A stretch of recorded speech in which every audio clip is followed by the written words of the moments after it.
Hey everyone, FireMac here, and I'm back with some more Asshole Academy, right where we left off.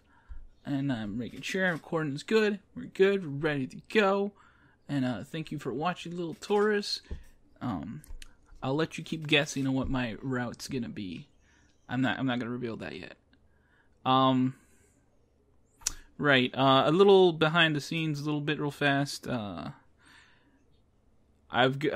I've been recording these day by day basis because that's all the time I've had so far.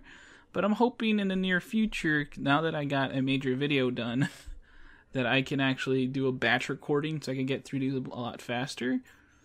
Because I feel like everyone else who's started playing this game already knows everything about this game except me now. So I feel a little quite left behind at this point. But let's get going. I don't really think so. Anyway, the next match is Shane versus Paul. PBG remained quiet for a while after that. It wasn't until the third round that he joined in again, cheering with the rest of the guys. My match rolled around, but this time I was against Jared, and this time I lost in only a few minutes. Dang, Jared just kicked my butt, didn't he? I set the controller down again, happy to no longer have responsibility over the life and death of inanimate pixels. They looked disappointed. Shane looked a little disappointed there, everybody. As I did, I saw Paul lean in to whisper something to Shane, whose eyes flew wide open, then his face shut down. Oh, that's what that was. Over my dead body. Their eyes slid to me, and I looked away. They were talking about me, weren't they? I scooted over to Mai, feeling more comfortable near her than any other of the guys. Oh shit, it's nighttime. We cheered for Jared right up until the very end. He lost to a supernaturally agile Shane, who was seemingly being fueled by the rage of 1,000 demonic toddlers. Everyone, that was a great round. It looks like we're in even better shape than last year. Well, all of us except PBG, man. They're really ragging on PBG. That was uncalled for.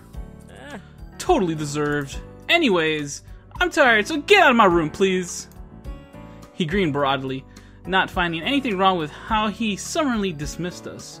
Summarily? Is that how you say that? I don't think I've ever seen that word used like that in normal conversation. Mai and I gathered our things and left the room with the others, who, laughing and joking, dispersed in all different directions. Together we shuffled home. We fell through the doorway, exhausted, with barely enough energy to change into our PJs. Mai leaped onto her bed with a happy sigh. Oh, Hana. Why did I give you such a deep voice? Oh, Hana, I'm so glad you came to Asagao. As if this couldn't have happened without me here. Mai shoved her face into her pillow and emitted a muffled reply.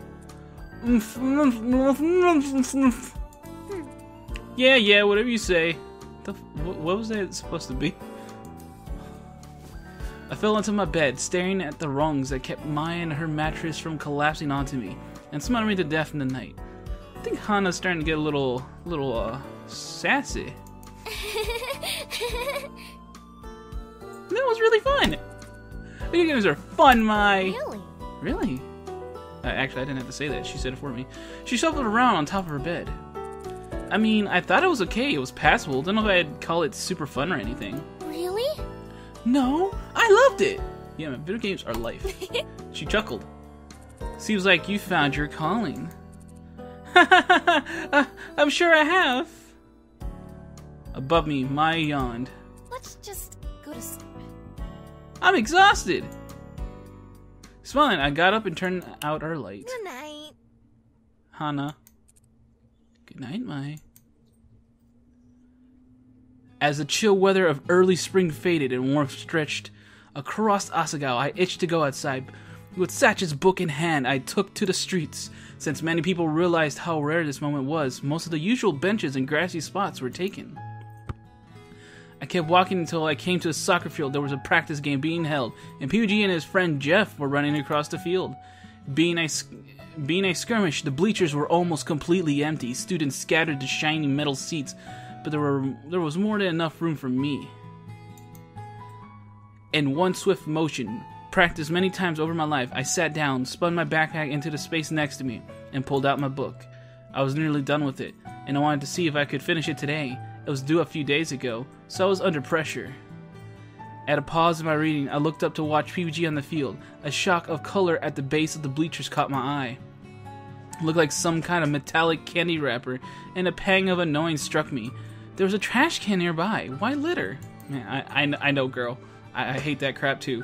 But as I jumped down the steps of the bleacher and nearly slipped off one, it became clear that it wasn't trash. The colors changed as the angle of the light did. Wait, what? It was an iridescent purple figurine. An itty-bitty. And a kitty! Was it Gerard's? He was the only person to know who collected them. I held it up to the nearest student, who shook his head. I was free for a while. Gerard was really into the IBK scene. Did I say Jared? Gerard. So if it wasn't his, he'd probably know who it belonged to. One problem, I had no idea where his room was. Conveniently, at the moment PBG ran off the field to get a drink, I approached him, holding the kitty in front of myself like a talisman. Hey! Aw, snap, look at him. Sporting that soccer uniform. Like, yep, number 32. You like what you see? He's got that kind of look. Sorry, I have a habit of looking over there instead of the camera. Because I'm looking over here, like, making sure I'm recording, and it looks like we're still good. Okay, anyway. Hey, PBG, do you know Gerard's room number? I think he dropped this. I held the kitty up again. It glimmered in the sun, much like PBG just now, with all his physical activity. Oh, Gerard was just here. It has to be his. I asked him to bring me I asked him to bring me my goalie gloves. I wasn't ready to take Mick Jones's place today. Oh, snap. His brother's name just got dropped. Mick Jones! His room is right across from mine. Oh, great. Thank you so much. Hey! Hey, what's up, Jeff? Number 17. Hurried up, PBG. PBG groaned. It wasn't much of a break. See ya. Gotta go. Good luck. He took a huge gulp of his water bottle, then poured... Oh, excuse me. Then poured the rest of his on his head and jumped back into the game. His teammates patted him on the back as he rejoined them. I placed the IBK into the uniforms. Lilliputian? A Lilliputian pocket and handed the blue belt. What the hell is a Lilliputian pocket? What? What is up with this game and bringing up terms I've never heard of in my life? Lilliputian? As I entered the Bluebell house, a passing boy frowned at me. Was I even allowed to be here by myself? I shook my head. There was no time to be afraid. Today I had a mission. Just as PBG said, there was a door right across from his room. I knocked and finished IBK from my pocket and fished. Oh, of course, it's Shane. Shane answered the door, not at all pleased to see me. Hi, Shane, how are you? He was Gerard's roommate? Why, oh why was he Gerard's roommate?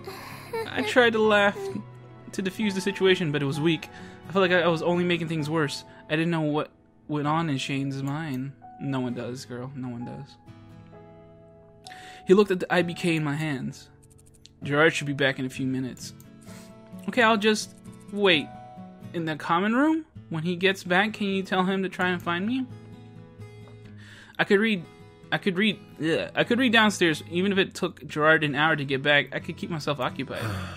Shane sighed and leaned back against the door frame. I could tell him, but it would be much easier if you waited in here. Oh, snap. Shane putting the moves on. He put his hand out, gesturing me inside.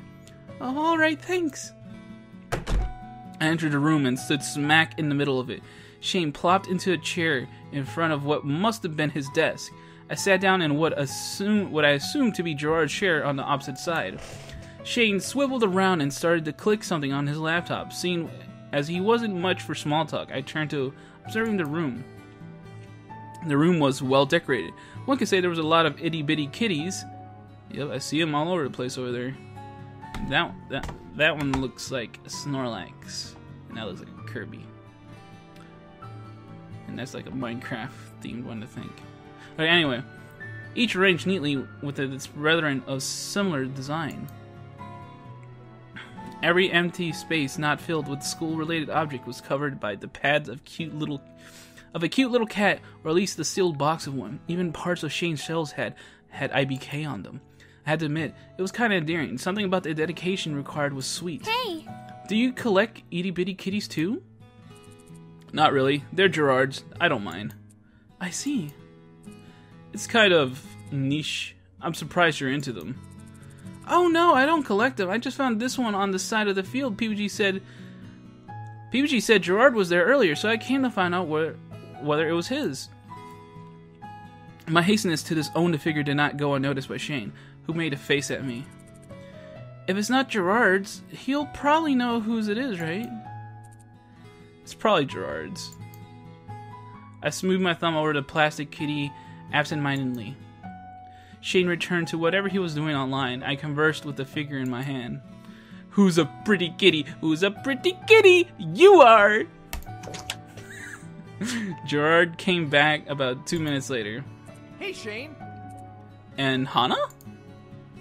He held 2 coffees in his hand. Suddenly he turned pink.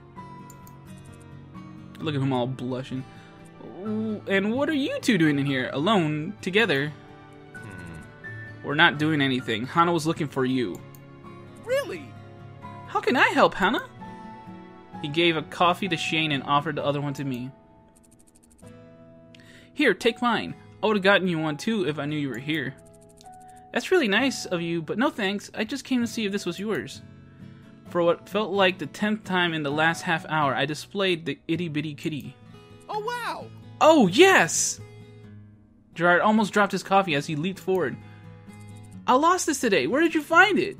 It was near the field. PBG told me you were there earlier, so I wanted to give it back to you.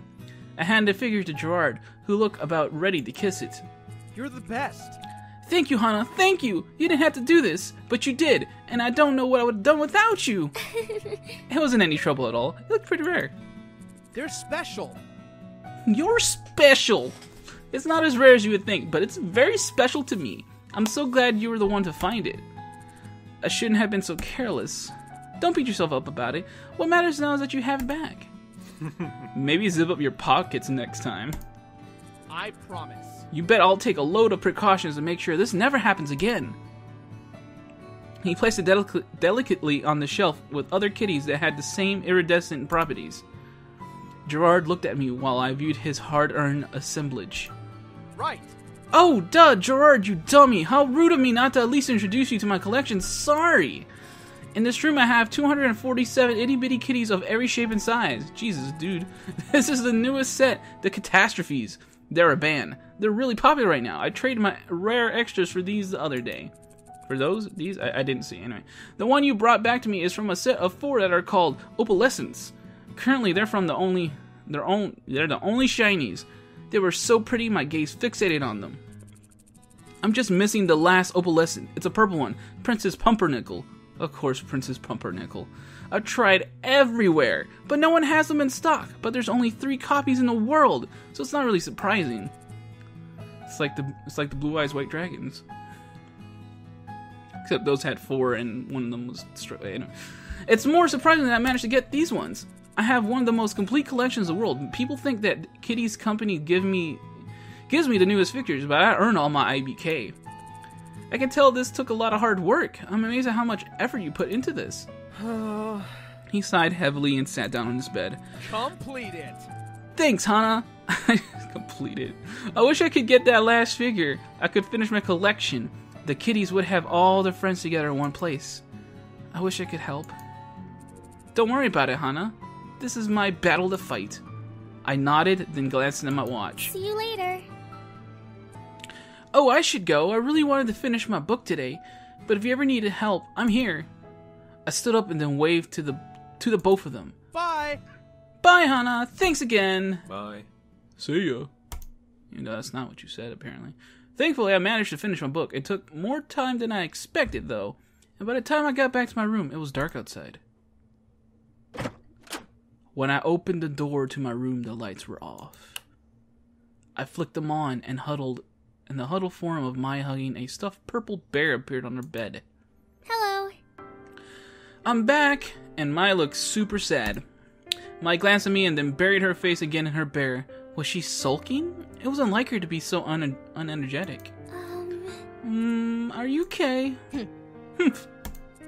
That doesn't sound very okay. Mai glanced at me again, her face a light shade of pink, like she was holding her breath. You know you can tell me anything. You've helped me out a lot, so it's the least I can do in return, right? Besides, we're friends. Mai sighed and threw the bear on the floor, where it lay as if screaming in agony. It's not fair. She sighed again. I know it's terrible to think like this, but even though I'm really happy for you, getting to be friends with those guys is just not fair. Those guys? Who? The Normal Boots Club? I can't believe It's just that I've been a fan of them for so long, and I've loved Jared forever. And then here you come out of the blue with your pink hair, and just like that, you're friends. She snapped her fingers. In front of her face. But here I've been trying this whole time, and Jared didn't even know my name. Now I'm being stupid, and I feel bad, but I still... Oh, snap. Time to be a good friend. They're your friends, too. Some friend you are. Put her down. Put her in her place.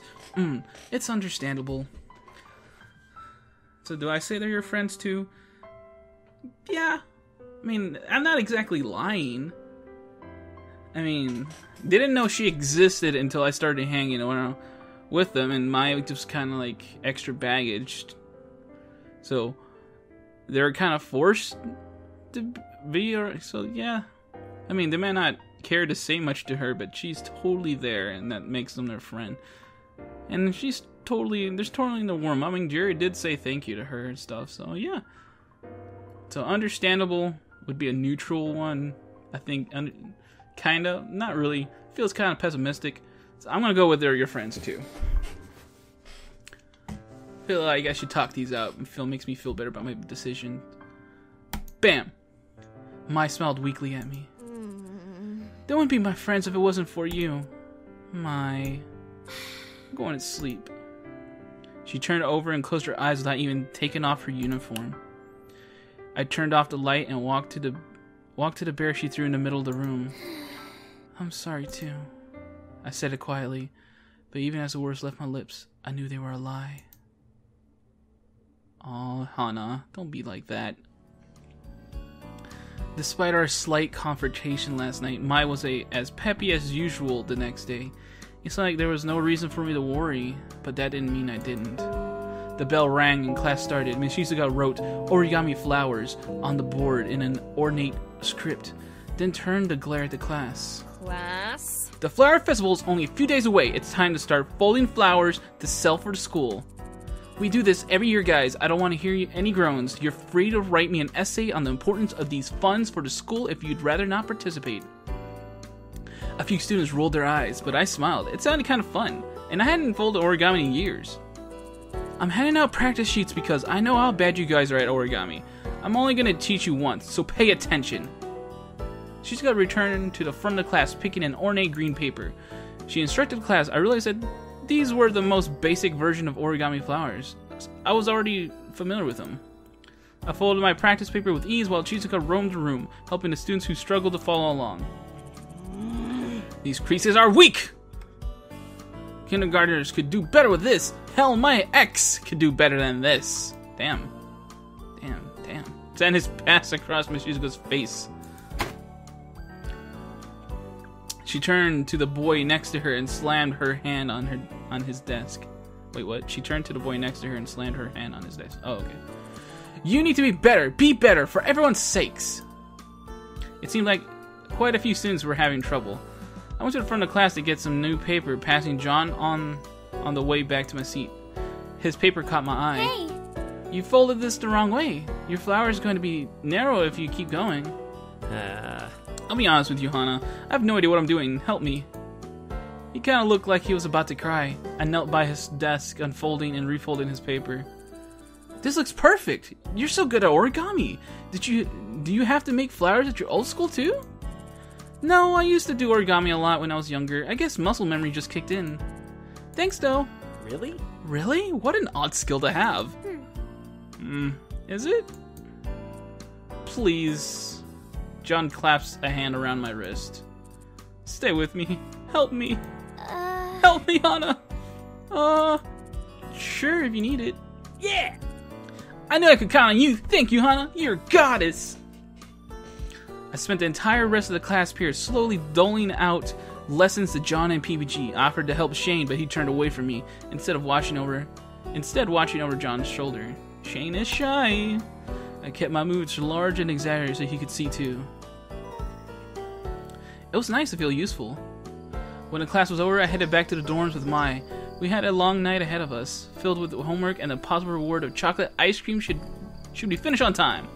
Before I got that far, someone called my name. Hana! Hey, Jeff! Yeah, we get to talk to Jeff. Hana! Jeff, is everything okay? Hey, the Normal Blues Club has a meeting today, and PBG forgot to take his soccer uniform with him. He held up a blue and gold uniform. He won't have much time to change before practice if he doesn't have this. And I have to run down to the field. Can you take it for me? Of course we can! Mai grabbed the uniform from Jeff. Awesome, thanks! He dashed towards the field. Mai turned to me, victory running through her face. Yay! Finally! A chance to see Jared in his element. Come on, Hana, we got to hurry! We approached the Normal Boots club room, hearts thumping nervously. At least I assumed Mai's was. Judging by the way she was fidgeting like a hummingbird on acid, it was. What an analogy there. We stepped up the door and we were about to knock when I heard my name on someone's lips. Uh-oh. Hana. And of course it's Shane. I froze and turned to Mai. Her face was lit, and she pressed a finger to her lips. Okay. She leaned in closer to the door and I followed suit. Dude, I think it's fine. What do you think she's going to do to us? You need to calm down. No. But it's so pink. No one has hair like that. People can't choose their hair color, Shane. That's a really poor reason to judge someone. I know, but I don't trust people with pink hair. You know there's more to it than just the color. Don't deny it! Weird things always happen around people with pink hair. Was Mai's hair originally pink? I don't like the way she's looking. Or was there another girl with pink hair who doesn't exist in this school no more? Sure, but they're not dangerous. Aren't they? My heart sank. I stepped away from the door, unwilling to hear more. I held up my hand and shook my head. Just when I thought I was beginning to win Shane over, was this how he truly felt about me? I'm heading back. But I stepped past her, walking as quickly as I could back to the dorms. Luckily, I didn't pass anyone on my way back. I didn't think I could manage small talk without bursting into tears after what happened. I kicked off my shoes and went to set my backpack down by my desk, passing the mirror. I paused as I did so, turning to the mirror, evaluating myself on a whole new level. So much grief. My hair caused me so much grief over the course of my life. Now for some reason, Shane thought I was suspicious. I smoothed my hair with my hands, the shortness of it catching me by surprise. It was softer when it was long. With a sigh, I turned away and collapsed onto my bed, hugging Mr. Bunny to my chest. Should I dye my hair, Mr. Bunny? I raised him up, staring into his glassy eyes. Yeah, you're right. I rolled onto my side, squeezing Mr. Bunny to my chest. Satch said himself, you don't choose your natural hair color. Mr. Bunny was small against me, and I smiled at him. At least he still liked me. Shaking my head, I went to my desk. I had better things to do than mope. You're still studying, Hana? I took my headphones out of my ears and turned to Mai. Our plans for that evening were postponed. I silently thanked her for not pushing me to keep to them. I wasn't in the mood anymore. Yeah, it's only been a few hours. You haven't moved since I left the room last. She climbed her bed and dangled her hands off the side. At least take a break, okay? Well... I have been meaning to return the book I checked out. It was overdue. I had to do it at some point. I was going to do it today, but after what happened, it was the last thing I wanted. That didn't make it any less overdue, though. Uh-huh. So if I didn't have the book, would that not have been a thing? Would I have just been stuck in here? Go do that. Meet me at dinner afterward. If you're going to spend the rest of your life studying, at least be nutritionalized. I stretched, bending backwards to apologize to my back for the hours of arcing over a desk. I would have a hunchback by the end of my school career, I was sure. You're right, I'll go. I'll see you at dinner. It was pretty late when I got to the library. No one came at this time unless there was a term paper due. Since it was still relatively early in the year, the room was barren. Satch was working in the desk as I expected, but he was joined by PBG and Paul. As soon as I saw them, I turned around, trying to walk right back out, but...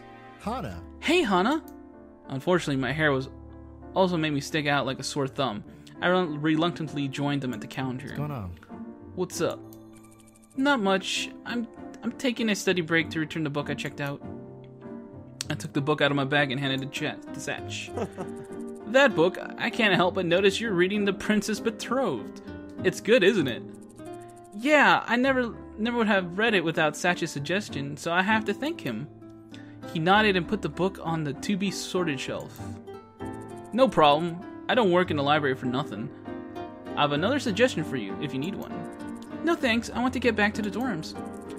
Oh good, oh come on. It's almost dinner, let him check out this great book for you. Then we can all go to the cafeteria together. Well, alright, but Hana's waiting for me. That was the last thing I wanted to do, but I was really bad at showing people that I didn't want to talk. Follow me to the fiction section. We set off through the library on an epic quest for adventure and fortune. My mind raced, trying to think of a good excuse so I didn't have to follow them to the cafeteria. Here it is, the Banana Club. Uh-oh, the Banana Club. He pulled a bright yellow book off the shelves. The Banana Club was written across in bold font. Now, I know it sounds stupid. It looks kind of stupid too, but trust me, one of the most moving books I've ever read. What is it? Anyone know what the Banana Club's supposed to be a parody of? I want to say Breakfast Club, but that was a movie. So I don't know. The ending crushed me. He put a fist to his mouth and blinked rapidly. Don't cry now, Satch. I'm gonna stop before I spoil everything. He handed the book to me and I gazed blankly at the cover. Thanks, Satch. And, Hana? Huh? Are you alright? You don't look very well. I wasn't really, but of course there was no way I was going to tell Satch that I eavesdropped on their private conversation. I am just feeling a little under the weather. I conjured a fake cough. It sounded pathetic. I think I'm gonna skip out on dinner too. I'm not feeling well enough. Satch narrowed his eyes and nodded. If you say so, do you still want to read this book? Yes, I do. Your suggestion hasn't failed me so far. Okay, let me check it out for you real quick so you can get back and rest. When we got back, PBG and Paul were off to the other side of the room. Paul waving a book vehemently at PBG. I don't know if I said that right. Satch stepped behind the counter and grabbed a book. You know, if something is bothering you, or you're still getting used to the school, we're all here for you to talk to. I know. Transfers have it hardest around here, and everyone knows that. I nodded. He passed the book to me and put it in my backpack. Just don't be a stranger, alright? I won't. Thanks, Satch. I'll see you tomorrow. I waved goodbye to him and made my way back to the dorm. Somehow, Satch always knew when I was upset and how to make me feel better. It helped that Paul and PBG weren't acting any different to me than normal either. Maybe it really was just Shane with the problem. Whatever problem that was. Hana! Hana! We'll find out what John wants to say next time! So this is Firemac saying bye-bye. See you next time.